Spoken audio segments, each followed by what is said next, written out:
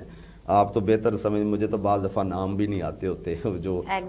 Omelette وغیرہ جو بناتے ہیں وہ اس میں سلائس میں لگا کے وہ چائے کے ساتھ وہ کر لیتا ہوں پھر میں۔ یہ مولوی حضرات کے بارے میں نا یہ زیادہ سننے میں آتا ہے کہ یہ حلوے کے شوقین ہوتے ہیں، تو کیا ایسا ہے کہ آپ بھی میٹھے میں حلوہ زیادہ پسند کرتے ہیں؟ ویسے یہ میں ہماری عوام یہ کہتی ہے نا مولوی حلوے کی شوقین، جی میں یہ بتاتا ہوں، آپ کبھی اتفاق سے نا آپ جائیں، یہ نیا بازار ہے نا ہمارا نیشنل بینک، اس سائڈ پہ نا وہ حلوے والے بڑے بیٹھے ہیں، وہاں پہ آپ مجھے تقریباً ایک ہفتہ جائیں، مجھے بتا دیں مولوی کتنے اور باقی لوگ کتنے ہوتے ہیں۔ نہیں وہ مولوی حضرات کو تو مدرسے میں پہنچتا ہے نا، یہ اللہ کا کرم ہے نا ہم پہ، ہمارے گھر میں پہنچا دیا جاتا ہے، ہم بڑے سکون سے بیٹھ کے کھاتے ہیں۔ اور حلوہ جو ہے یہ نبی پاک صلی اللہ علیہ وسلم سے بھی ثابت ہے کہ حضور نے اس کو پسند فرمایا، اور حضور جو پسند فرمائیں گے ہمیں تو وہ پسند ہے، ہم کھاتے ہیں، اور میں بھی الحمدللہ کھاتا ہوں، مگر اچھا بناؤ اچھا بناؤ پھر میں وہ کھاتا ہوں۔ ٹھیک ہے، ماشاءاللہ جی۔ تو اب میرا یہ سوال ہے آپ سے، جو آج کل کی عوام میں بڑا ٹرینڈ ہے خصوصاً مرد حضرات میں کہ 4 شادیوں کی اجازت ہے مرد کو، اور میری تحقیق کے مطابق قرآن پاک میں یہ ہے کہ مرد کو جو ہے 4 شادیوں صورت میں الاؤ ہیں، وہ خرچے پورے کرے، ان کے حقوق برابر کے دے، کہ اگر سیکنڈ والی وائف آ گئی ہے تو پہلے والی کو پوچھنا ہی نہیں ہے، اب زیادہ ٹائم اس کو دینا ہے۔ اس حوالے سے تھوڑا سا ہماری عوام کو آگاہ کریں۔ بالکل آپ نے خود ہی وضاحت فرما دی، اور یہ جو شادیاں ہیں قرآن کریم نے اگر اجازت دی ہے، مگر اس کے ساتھ انصاف کا، جو حقوق کا خیال رکھنا۔ اگر آپ ایک کے حقوق پورے نہیں کر رہے تو پھر اس کے بعد آپ دوسری شادی کے بارے میں کہیں گے تو یہ تو پھر ٹھیک نہیں ہے۔ اگر مساوی آپ حقوق دے رہے ہیں، مکمل حقوق دے رہے ہیں، اور اس کے بعد پھر آپ کو اجازت ہے، وگرنہ حضور نبی پاک صلی اللہ علیہ وسلم کے زمانہ اقدس میں حضور کی بارگاہ میں صحابی آتے تھے، یا رسول اللہ ہمیں اس حوالے سے کیا حکم ہے؟ تو جو کچھ نان نفقہ پورا نہیں کر سکتا تھا، حضور اسے فرماتے تھے آپ روزہ رکھیں، روزہ رکھیں، صبر کا دامن، روزے میں صبر ہے، اور صبر جب بندہ اختیار کرتا ہے، صبر کا دامن اختیار کرتا ہے، تو پھر روحانیت اس میں ایسی آ جاتی ہے کہ پھر وہ دھیان جو دنیا دارے کا جو معاملہ ہوتا ہے اس سے ویسے ہی انسان نکل جاتا ہے۔ تو اگر وہ اس نان نفقے کا خیال رکھ سکتا ہے، حقوق برابر دے سکتا ہے، انصاف کا ترازو اس کے ہاتھ میں پورا ہے، تو پھر اس کو اجازت ہے، وگرنہ نہیں ہے۔ ایسا بالکل نہیں ہے کہ آپ ایک کے ساتھ ظلم کر رہے ہیں اور دوسرے کو جو ہے ساری دنیا کی آسائشیں مہیا کر رہے ہیں، تو یہ بالکل اسلام میں ایسی کوئی اجازت نہیں ہے۔ اب تو یہ اس طرح سے ہے نا کہ دوسری شادی چوری کر لی جاتی ہے، پہلے والی وائف کو پتہ ہی نہیں ہوتا، اور جب اس کو پتہ چلتا ہے وہ سوال کرتی ہے تو آگے سے یہ مذہبی دلائل دی جاتی ہیں کہ مجھے تو 4 شادیوں کی اجازت ہے اور یہ میرے دین نے مجھے حق دیا ہے، تم کون ہوتی ہو مجھے یہ کہنے والی؟ یعنی کہ ایک تو دھوکہ دیا اور پھر آگے سے یہ بریف کیا جا رہا ہے کہ دین نے اجازت دی ہے۔ تو جو اس طرح سے چوری شادی کر لیتے ہیں، کیا دین میں اس طرح کی اجازت ہے کہ پہلی بیوی کو نہ پتہ ہو اور دوسری شادی کر لی جائے؟ اس میں کوئی ایسا تو نہیں ہے، ویسے تو ہمارے قانون میں یہ بات ہے کہ اگر پہلی بیوی سے اجازت طلب کرنے کے بعد آپ دوسری شادی کر سکتے ہیں۔ ویسے شرعی اعتبار سے ایسی کوئی نہیں ہے کہ آپ اجازت لیں، تب اگر وہ آپ نان نفقہ پورا کر سکتے ہیں، آپ انصاف مہیا کر سکتے ہیں، اور آپ کی پہلی بیوی اجازت نہیں آپ کو دے رہی، تو آپ پھر گناہ کی طرف جائیں گے، گناہ کی طرف جائیں گے، اسلام اس کی اجازت نہیں دیتا۔ اگر بیوی کو بھی حکم ہے کہ آپ کو اگر مکمل حقوق مل رہے ہیں تو کسی اور کے گھر کا وہ اگر سہارا بننا چاہتا ہے، جیسے کوئی اگر ایسی یتیم بچی ہے یا کوئی ایسی بیوہ عورت ہے تو اس کا اگر کوئی سہارا بننا چاہتا ہے تو اس کو بننے کی اجازت ہونی چاہیے۔ ایسا تو نہیں ہے کہ بیوی اجازت نہیں دے رہی اور وہ نان نفقہ بھی پورا کر رہا ہے، سب کچھ پورا کر رہا ہے، تو کھلے دل سے عورت کو بھی اجازت دینی چاہیے اور مرد جو ہے وہ اس چیز کا خیال رکھے۔ اور اس میں چوری والا تو کوئی ایسا کنسیپٹ نہیں ہے کہ اگر اس نے بتائے بغیر شادی کر لی تو اس میں ایسی کوئی حرج والی بات نہیں ہے۔ ٹھیک ہے ناظرین، ابھی ٹائم ہوا ہے ایک بریک کا، ملتے ہیں شورٹ بریک کے بعد، ہمارے ساتھ رہیے گا، C49 دیکھتے رہیے گا۔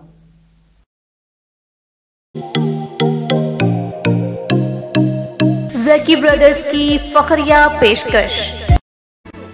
ویلکم بیک ناظرین، آپ کا ایک دفعہ پروگرام میں پھر سے خوش آمدید۔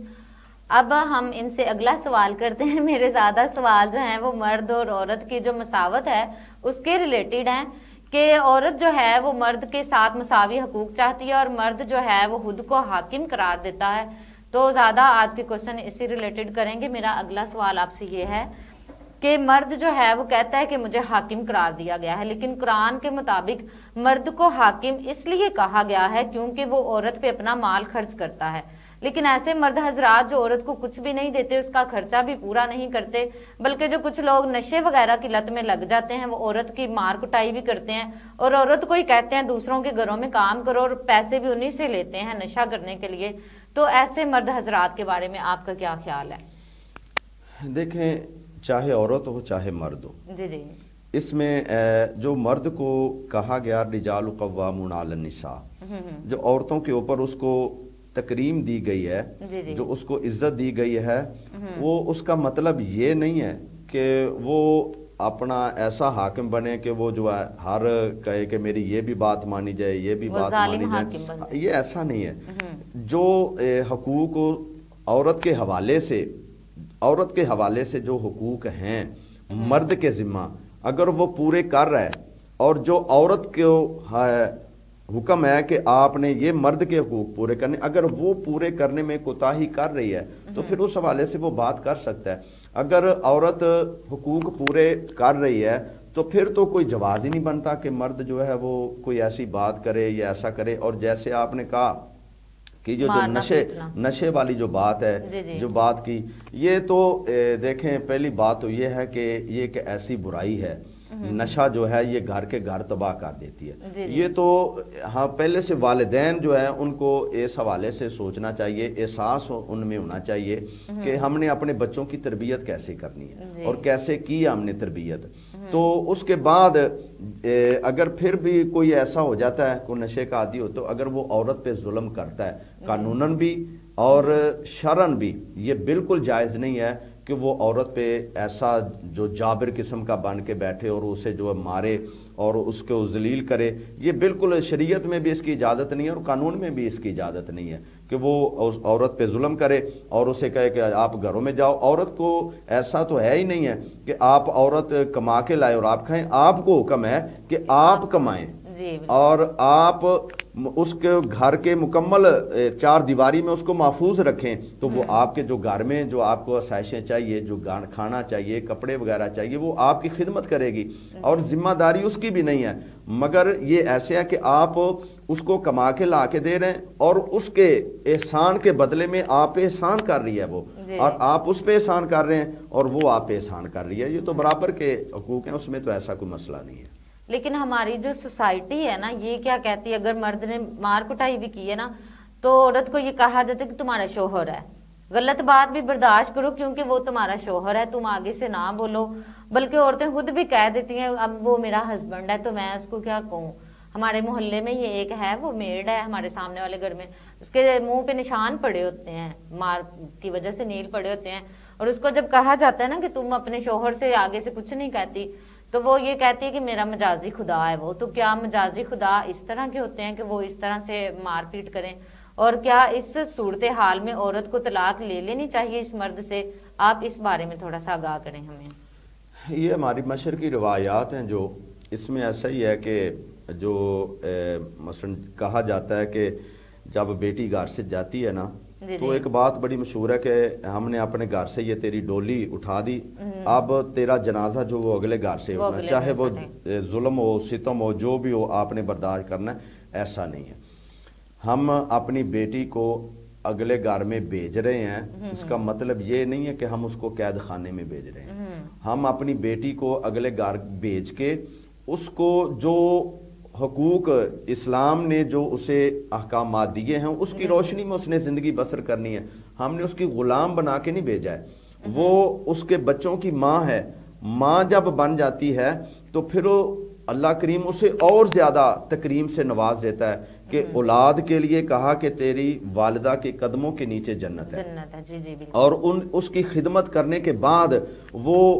نماز قبول کروائیں گے۔ والدہ کے ادب کرنے کے بعد وہ اپنی عبادات اللہ کی بارگاہ میں، یعنی نماز کتنی اہم عبادت ہے۔ اگر کوئی ماں پہ ظلم کرتا ہے، اپنی والدہ پہ ظلم کرتا ہے تو اس کی تو نماز نہیں ہے۔ اور رہی بات یہ جو ظلم و ستم والی،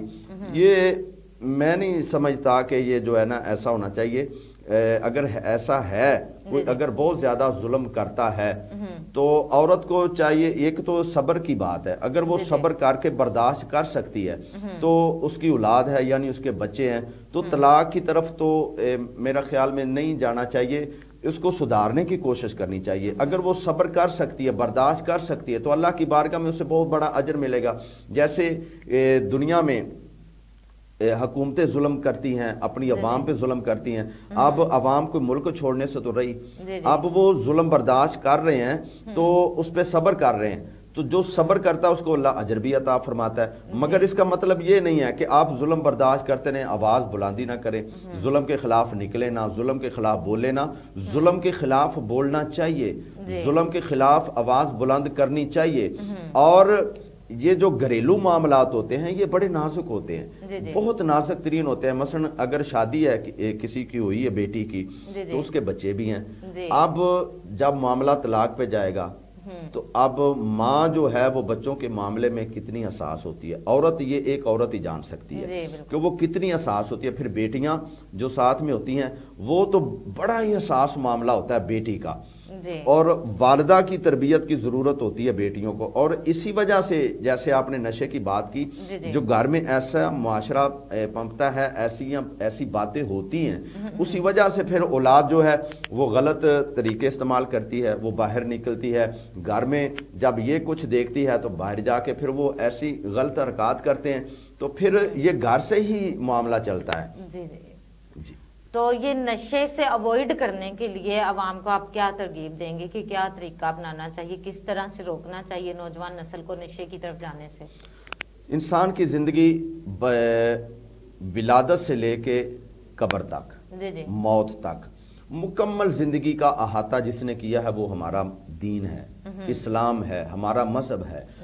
ہمارے مذہب نے مکمل ہماری رہنمائی کی ہے۔